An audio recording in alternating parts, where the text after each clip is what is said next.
messieurs, bonsoir. Soyez les bienvenus pour cette nouvelle édition de votre journal de 22 heures à la une dans l'actualité.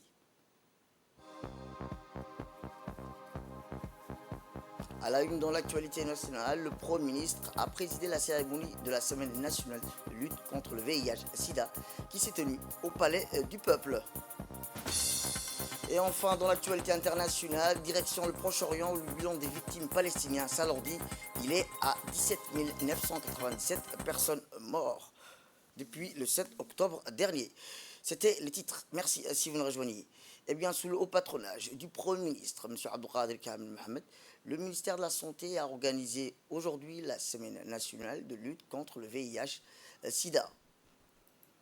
Cette année, la Semaine nationale de lutte contre le VIH-Sida coïncide à la célébration de 20 ans d'antiviraux à Djibouti. Il s'agit du programme de traitement des patients atteints par le VIH-Sida, en particulier le traitement ARV, dispensé gratuitement depuis 2003.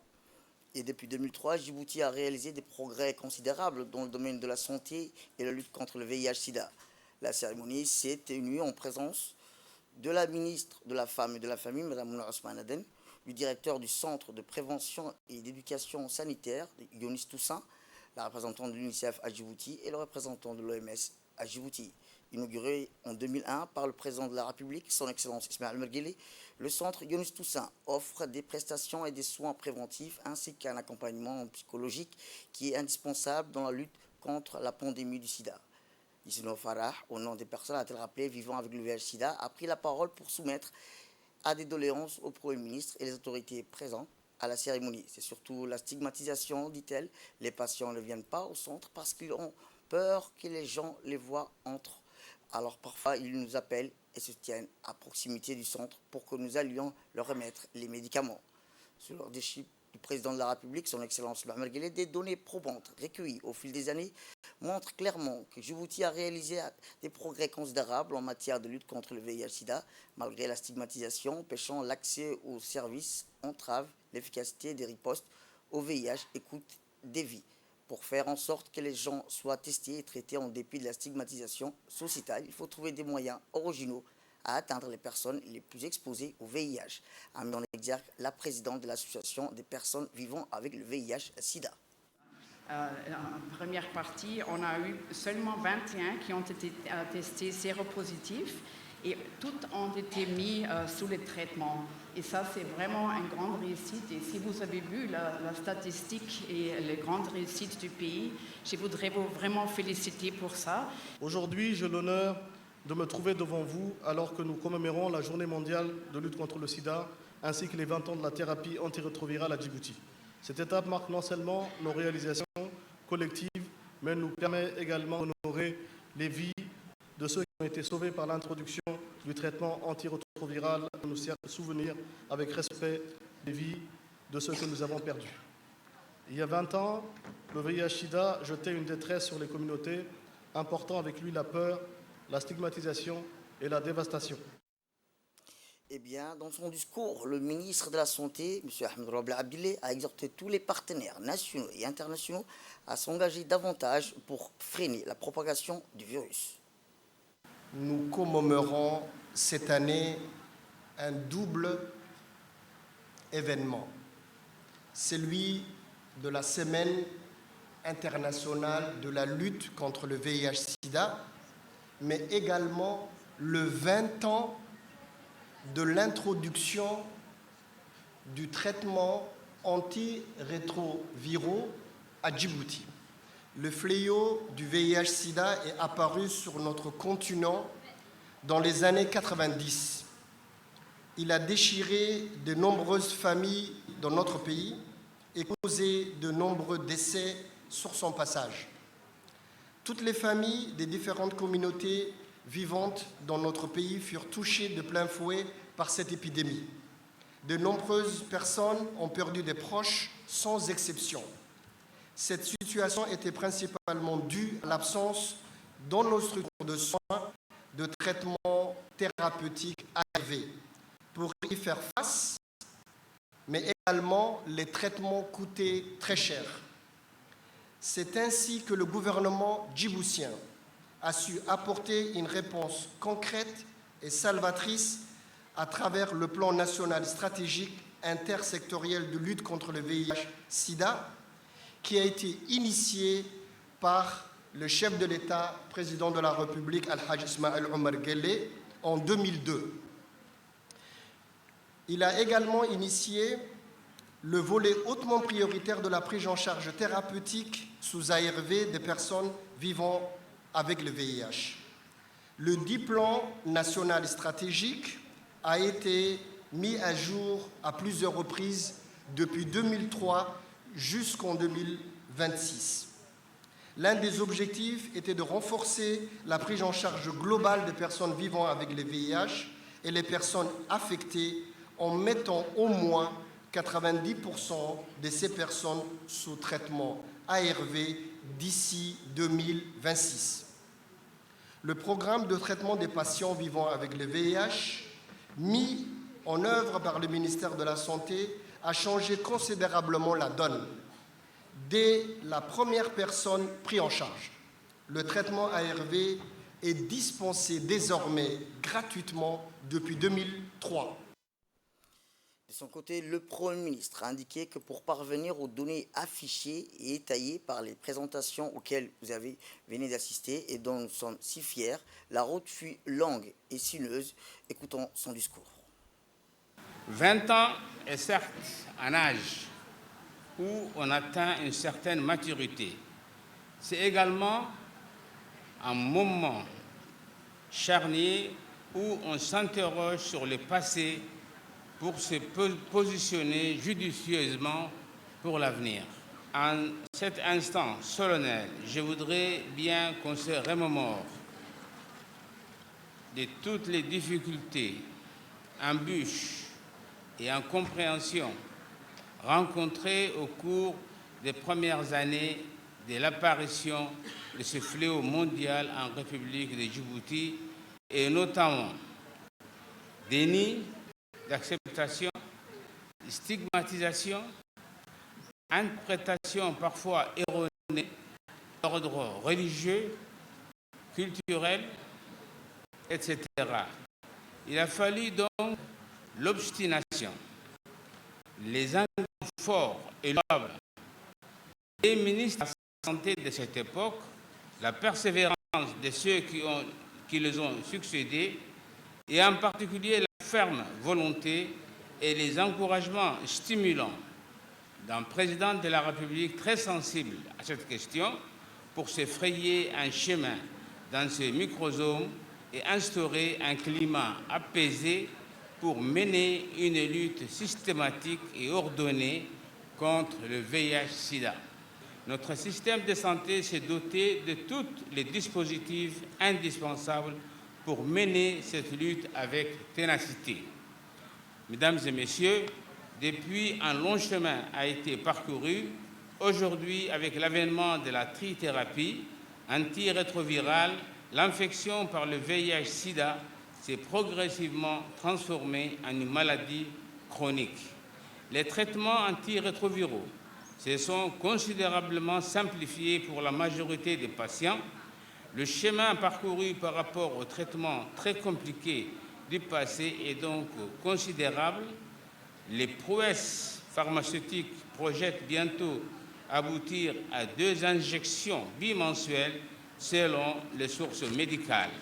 Il est donc tout à fait naturel qu'on espère très bientôt, c'est ma note d'optimisme, avec avoir accès à un traitement définitif qui éradique le virus. C'est avec le même optimisme et compte tenu des progrès réalisés au cours des dernières décennies que les États membres des Nations Unies ont adopté en 2016 une résolution de l'Assemblée générale des Nations Unies déclarant l'accélération de la riposte pour lutter contre le VIH et mettre fin à l'épidémie d'ici 2030. Autre actualité dans ce 22h, c'est aussi le ministre de la Défense chargé des relations avec le Parlement, M. Hassan Omar Mohamed, qui a reçu aujourd'hui une délégation de haut niveau regroupant les attachés de défense. C'est celui de l'Allemagne, l'Australie, l'Autriche, la Suisse, le Belgique et de la Suède. La rencontre s'est tenue à la Direction générale des relations internationales des forces armées djiboutiennes et a été marquée par des échanges constructifs et des approfondis, mettant au menu des débats la situation géopolitique prévalente dans la région et la Corne d'Afrique. La délégation internationale exprime un vif intérêt pour le développement en cours dans cette région, soulignant l'importance cruciale d'une coopération internationale pour faire face aux défis sécuritaires et géopolitiques actuels. Le ministre de la Défense de Djibouti a partagé des analyses perspicaces sur la situation politique, mettant en avant les enjeux régionaux et les efforts entrepris par Djibouti pour contribuer à la stabilité et à la sécurité dans la Corne d'Afrique.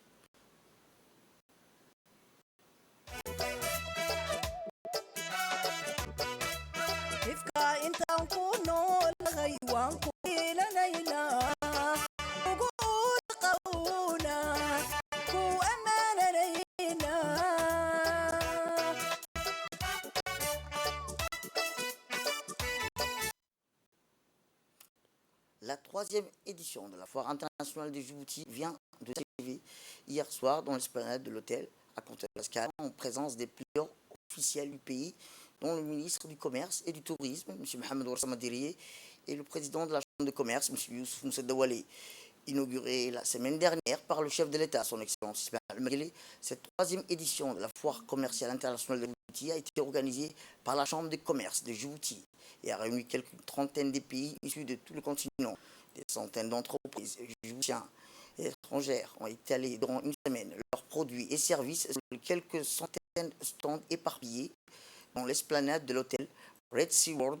La foire de Djibouti a été l'occasion pour les délégations d'opérateurs étrangères de mieux connaître et apprécier l'ambition de notre pays de devenir une porte d'entrée de la région et notamment le COMESA, donnant accès à un marché de plus de 450 millions de consommateurs. Situation des voies maritimes les plus fréquentées au monde au carrefour entre l'Afrique de l'Est et la péninsule arabique, le continent asiatique et l'Europe via le canal de Suez, la République de Djibouti s'est dotée d'infrastructures portuaires, aéroportuaires et ferroviaires modernes pour attirer les investisseurs étrangers. L'ambiance était au rendez-vous, animée entre autres par les équipes de danse traditionnelles et plusieurs artistes des stars de la chanson djiboutienne, dont le célèbre chanteur djiboutien Awal Aden et la star somalilandaise, qui ont vibré à la soirée de clôture de la troisième foire internationale de Djibouti. La soirée a été clôturée par la tirage au sort du tombola, marquant le moment le plus attendu de la soirée festive parmi les centaines de visiteurs ayant tenté le tombola de la troisième édition de la foire. 22 numéros qui correspondent à 22 gagnants ont été sélectionnés par le tirage au sort et seront récompensés chacun à un prix dans les jours qui viennent à la Chambre de commerce. Il s'agit là de rappeler que le premier prix est un véhicule offert par la société Svams. Et bien, lors de cette cérémonie clôturant la troisième édition de la Foire internationale de Djibouti, le président de la Chambre de commerce, M. Youssouf Moussa Dawale, a remercié tous les participants de la foire, que ce soit les opérateurs économiques étrangers venus découvrir Djibouti ou les opérateurs djiboutiens qui ont exposé leurs produits et services. Écoutons-le. Ce soir est une soirée exceptionnelle pour nous tous. Une édition remarquable de la Foire internationale de Djibouti 2023. Je tiens à remercier chacun d'entre vous, exposants, visiteurs, partenaires, sponsors. Votre contribution inestimable à la réussite de cet événement, votre engagement, votre passion sont les piliers qui soutiennent le succès de notre foire. C'est la foire de Djibouti et la foire de tous les Djiboutiens et Djiboutiens, mais aussi les frères et sœurs, les amis qui nous sont venus de loin. Nous avons reçu des délégations qui nous sont venues du Japon, du Canada, de Myanmar, de Vietnam, de Tchad, de la Côte d'Ivoire, de beaucoup d'autres pays que je ne voulais pas citer. Ils sont venus juste pour découvrir Djibouti, mais découvrir aussi la culture, la tradition, l'amitié, la sincérité des Djiboutiens. Je vous remercie de les avoir accueillis. Eh bien, bien, le ministre djiboutien du Commerce, M. Mohamed Ouarsama Dirie, a fait un discours dans lequel il a témoigné que cette troisième édition de la Foire internationale de Djibouti a été un succès sans précédent et un point de départ d'un solide partenariat entre les exposants djiboutiens et étrangers. Avec une grande fierté et satisfaction que je participe avec vous la cérémonie de clôture, la troisième édition de la Foire internationale de Djibouti. Je voudrais d'abord remercier le président de la République, son Excellence, M. Ismaël Omar Guelleh, ainsi que la première dame, Mme Khadra Mahmoud Haï, pour la présence lors de l'ouverture de la troisième Foire internationale de Djibouti. Cela témoigne l'importance accordée par notre gouvernement à cet événement international. Au nom du gouvernement de la République de Djibouti, en ma qualité de ministre du Commerce et du Tourisme, je tiens à remercier, à exprimer ma reconnaissance envers tous ceux qui ont contribué au succès de cet événement exceptionnel. Cette foire a été bien plus qu'un simple rassemblement commercial. Elle a été le reflet de notre engagement envers la promotion du commerce international, de l'innovation économique et du renforcement des partenariats économiques et commerciaux. La diversité des participants venus de tout le continent témoigne de la portée mondiale de notre place commerciale. Je tiens à exprimer ma gratitude envers nos partenaires commerciaux, les exposants, les délégués, les organisations internationales et tous ceux qui ont travaillé sans relâche pour faire de cette foire un succès retentissant. Eh bien, nos reporters ont recueilli également quelques réactions des représentants des différentes entreprises et institutions djiboutiens qui ont exposé leurs produits et services lors de cette grande rendez-vous commercial. Nous sommes à la troisième foire internationale du Chambre de commerce. Donc, nous avons été invités par la société SVAMS pour présenter la nouvelle télé Hisense 120 pouces qui présente à la foire internationale. Donc aujourd'hui, nous faisons une compétition qui s'appelle la Hisense E-League. Donc on a réuni les 10 meilleurs joueurs de Djibouti pour faire une compétition dans la foire internationale. Donc voilà, aujourd'hui, notre association a pour but de faire la promotion des sports électroniques à Djibouti. Donc créer un engouement pour la jeunesse et créer un loisir et surtout un cadre de compétition pour la jeunesse djiboutienne. Donc aujourd'hui, nous sommes très heureux d'être là, d'où on a commencé et où on arrive aujourd'hui à faire un tel événement dans un endroit si important de la ville. Donc voilà, donc on remercie tous les participants, on remercie la société SVAMS, on remercie la Chambre de commerce. Et voilà, c'était un super événement et nous espérons aujourd'hui avoir la reconnaissance, Inch'Allah, pour faire de plus gros événements afin d'attirer plus de jeunes et distribuer plus de lots et faire du bruit pour Djibouti à travers le monde. Tout à fait autre chose cette fois-ci. Le ministère de la Femme et de la Famille, en collaboration avec le FUNIAP, a clôturé ce matin des séances de sensibilisation sur les violences faites aux femmes au Centre d'action sociale et l'autonomisation des femmes sous son acronyme CASAF à Balbala.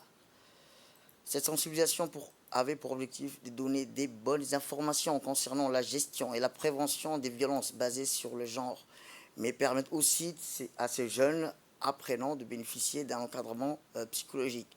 Cette séance de sensibilisation sur les violences faites aux femmes a vu la participation de la secrétaire générale du ministère de la Femme et de la Famille, Mme Anissa Hassan Badon,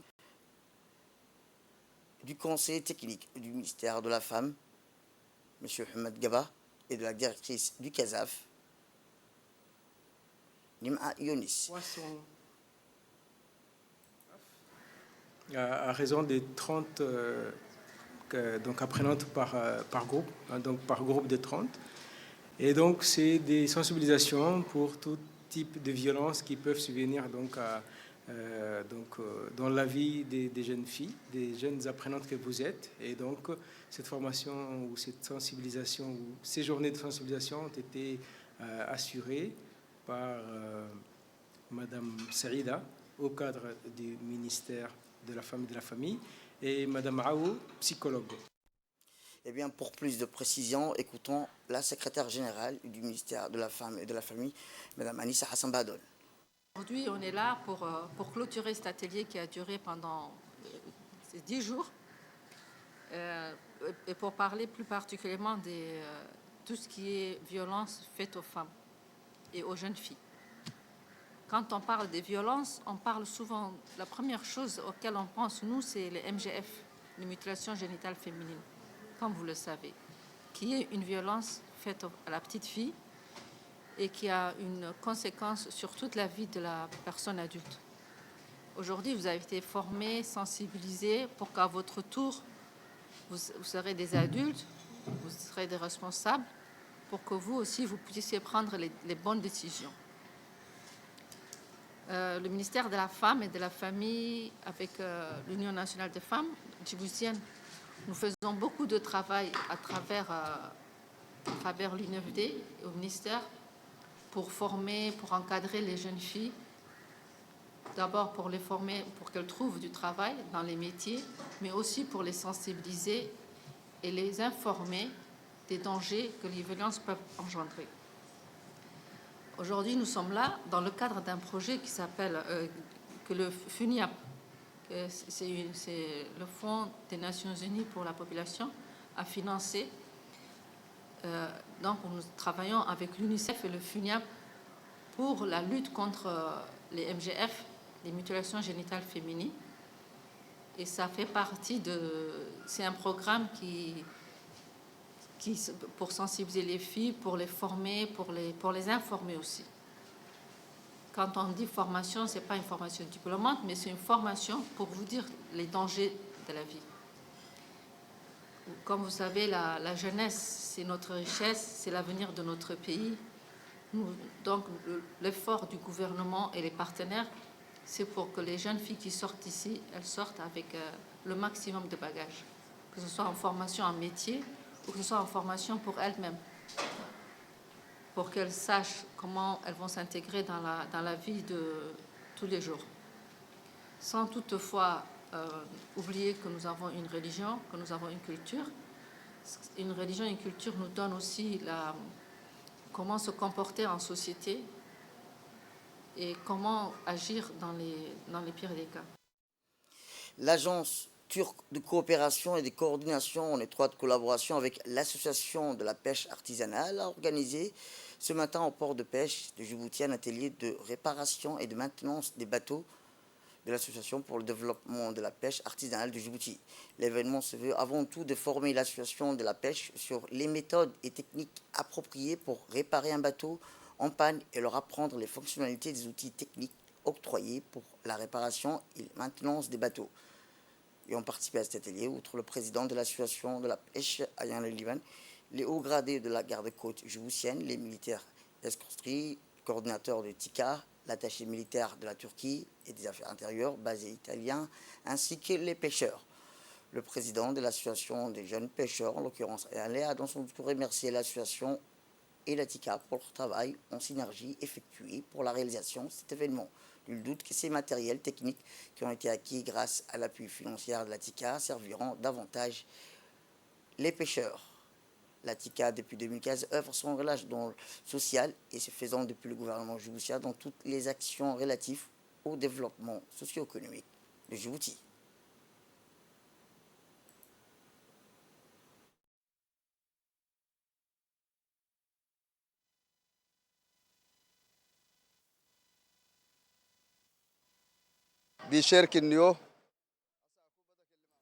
Eh bien, l'ambassadeur de la Turquie à Djibouti a dans son intervention souligné l'objectif principal de la TICA à Djibouti. Il a rappelé que le but de la TICA est d'appuyer Djibouti dans ses actions de développement, le renforcement de l'économie djiboutienne ainsi que la création d'emplois.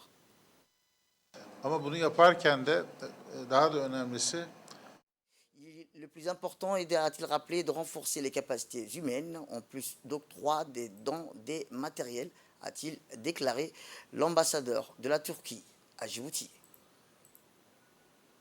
Tourisme à présent, l'Agence nationale de tourisme a organisé ce matin au Palais du Peuple une réunion de sensibilisation et de vulgarisation du décret portant sur la protection et l'attraction des requins à baleines. Cette réunion a été présidée par le secrétaire général du ministère du Tourisme, en présence du directeur général par intérim de l'Agence nationale du tourisme. Cette réunion a vu également la participation des représentants du ministère du Tourisme et de l'Agence nationale du tourisme et des entités concernées, ainsi que les opérateurs touristiques. L'objectif du décret vise à promouvoir et à protéger l'attraction touristique des requins-baleines dans notre pays en réglementant les comportements des usagers, des opérateurs touristiques et autres visiteurs. Sont concernées toutes les zones d'attraction de l'aire marine protégée d'Arta Plage, par extension de l'intégralité des zones des migrations récurrent la protection des requins-baleines à Djibouti. Autre actualité dans ce 22h, c'est aussi dans le cadre des 16 jours d'activisme contre les violences basées sur le genre, l'association Talosan a organisé une exposition photo qui illustre les différentes formes de violences basées sur le genre et présente des témoignages des membres de l'association ainsi que des personnes engagées contre les violences faites aux femmes et aux petites filles. Ce projet Visage Égalité Lutte par Image est un des projets PISCA financé par l'ambassade de France et grâce auquel plus d'une vingtaine de jeunes ont été formés à la photographie. Plus de 60 personnes ont participé à cette activité, parmi lesquelles des représentants de l'ambassade de France, des organismes internationaux, le ministère de la Femme et de la Famille, des jeunes, ainsi que le grand public. Les participants ont été invités à dire stop aux violences basées sur le genre en utilisant de la peinture pour poser leur empreinte.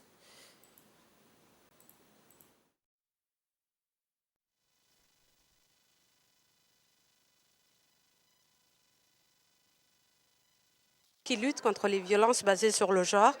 Et dans le cadre de 16 jours d'activisme, nous avons organisé une exposition photo qui dénonce les différentes formes de violences faites aux femmes et aux petites filles. Je voudrais remercier l'ambassade de France parce que c'est grâce à elle si ce travail a été possible, parce que c'est dans le cadre du projet PISCA que l'ambassade de France chapeaute. Donc voilà, je voudrais aussi remercier mes jeunes qui se sont donnés corps et âme pendant 3 mois pour réaliser ce magnifique travail.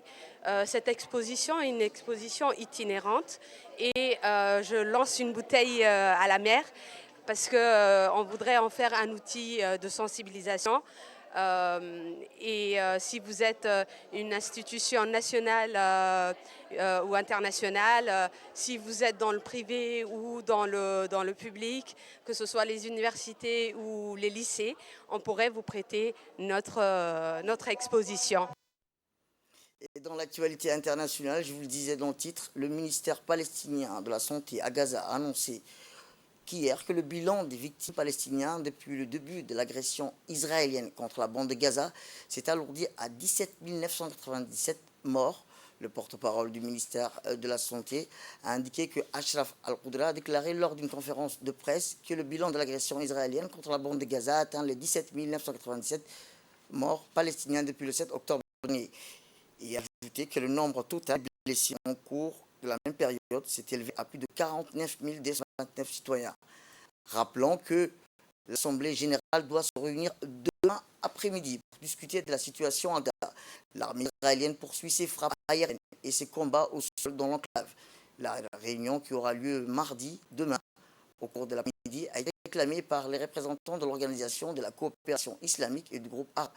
Tel précisé dans un email, selon des sources diplomatiques, l'Assemblée générale, dont les résolutions ne sont pas contraignantes, pourrait se prononcer sur un texte et le projet de texte reprend en grande partie la résolution rejetée vendredi par le Conseil de sécurité en raison du veto américain.